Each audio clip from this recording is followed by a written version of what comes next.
Okay, let's move on to a very, very sad story about what happened in Highland Park yesterday. The July 4th, there's a Chicago suburb, there was a July 4th parade, and there was a mass shooting by a particularly deranged individual. I just want to give a warning here. We are going to play some video about what it was like whenever the shooting broke out. So it's a sensitive warning. If you have kids or anything like that, make sure they're not in the room for this. Let's go ahead and take a listen to what it was like on the ground whenever the shooting broke out. We're just going to play a couple of seconds of this.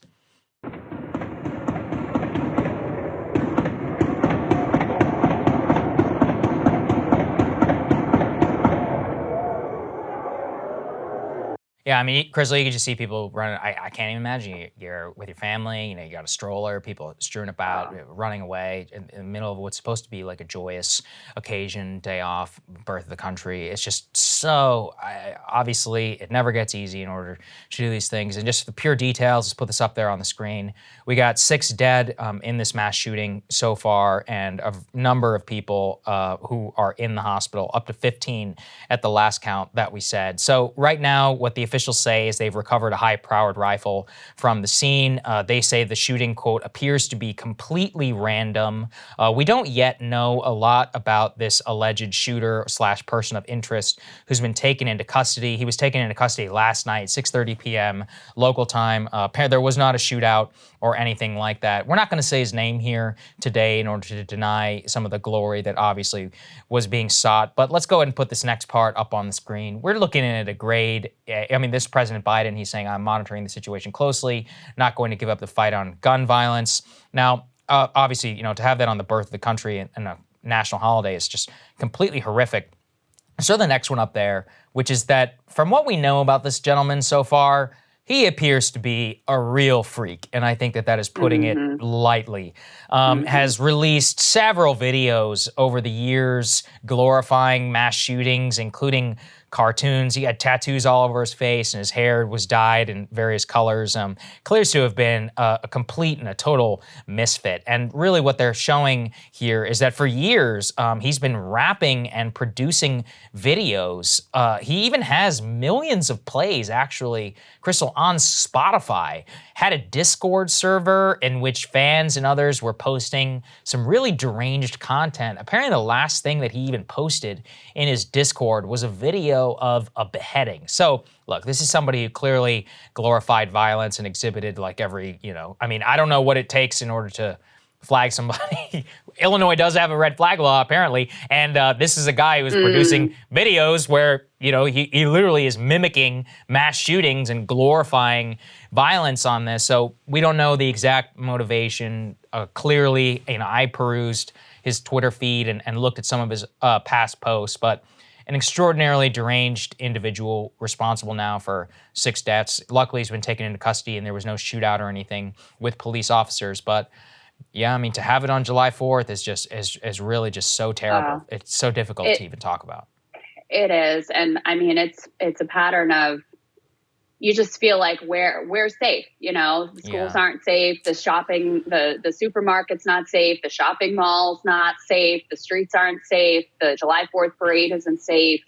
It's just devastating for the families who have been impacted here. And what they described is apparently he was on the roof,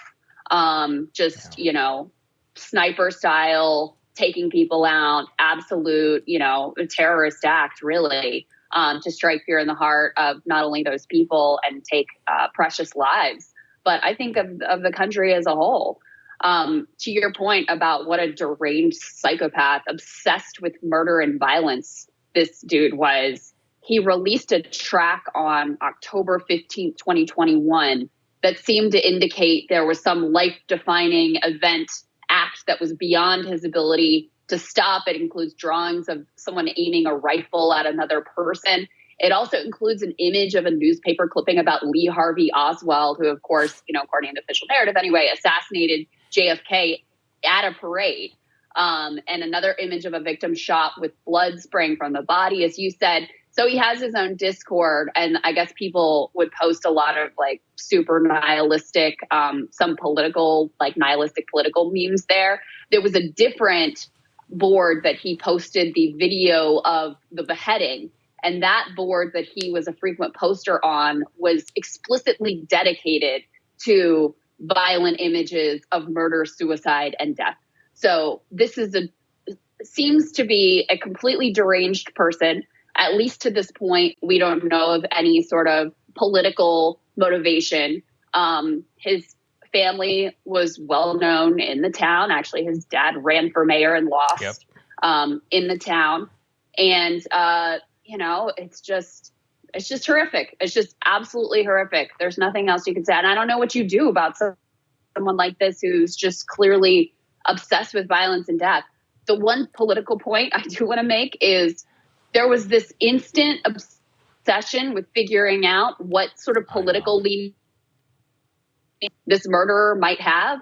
And these like dueling debates online over whether he was, what his political, okay, if it comes out this was politically motivated, then we can have that discussion. But I hate the instinct always to try to score points like, oh, he was one of you guys, so this has to do with, all of this political category being evil, or no, he was actually one of you guys. It's just another time where instantly these things happen and people want to try to score points for their like political partisan team rather than actually getting to the bottom of what happened. Yeah, while people are literally still in the hospital and there's blood still on the street. I'll make one political point. Broke out this morning. We don't have a tear sheet for this, but apparently, and this is admitted now, this shooter was known to law enforcement. So there remains questions, as usual, with Buffalo, with many of these other people and their interactions with law enforcement in the past. Like I said, Illinois does have red flag laws that are on the books. The gentleman's father apparently had admitted to close associates that his son had, quote, emotional problems, which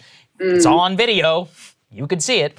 So neighbors and others describe him as riding an electric scooter around, blaring music, seeking attention. So this is clearly a deranged person who's basically making it known to the world online and clearly racked up millions of views with this type of content. And now we know that he was also, quote unquote, known to law enforcement by their own admission. This is from reporting in the Chicago suburbs from their local news outlets. And I think it remains to be a lot of investigation as to how exactly all of this played out and why previous instances maybe he'd been arrested before, why hadn't it been flagged, why hadn't they done anything about it in the past. So I think all of that is going to remain to come to light. And like you said, I mean, that type of discussion, it doesn't help anybody, unfortunately. So that level of obsession online is never there. It's not, instead it's like, did he tweet MAGA or whatever? I mean, by all accounts, he seems to have been a shit poster to the highest degree and just a deep nihilist. So I don't really think that's aligned with any real political movement outside of we have a deep sickness, in the country. And it also just shows you some of the deranged depths on which a lot of people on the internet get up to. So, if you're out there and you're, looking at this type of content because you think it's funny, there are real consequences to some of these things. And I just think it's on everybody to look at that and also to, remain and report things to law enforcement whenever there's such obvious red flags of producing videos where you're, like you said, life-defining events and glorifying Lee Harvey Oswald and drawing cartoons of people getting killed. It doesn't take a genius to figure out what's going on there. Cable news is ripping us apart, dividing the country, making it impossible to function as a society, and making it impossible to know just what is true and what is false. But the good news is they are failing and they know it. That is why we're building something new, a new mainstream, a healthier one, something more trustworthy, something that we are going to need in one of the most pivotal times in American history. We are building up here for the midterms, for the upcoming presidential election, but we need your help. So if you can help us out by becoming a premium member today at breakingpoints.com, we're trying to change America for the better and the entire world. So what are you waiting for, guys? Go to breakingpoints.com and sign up and help us build a new mainstream.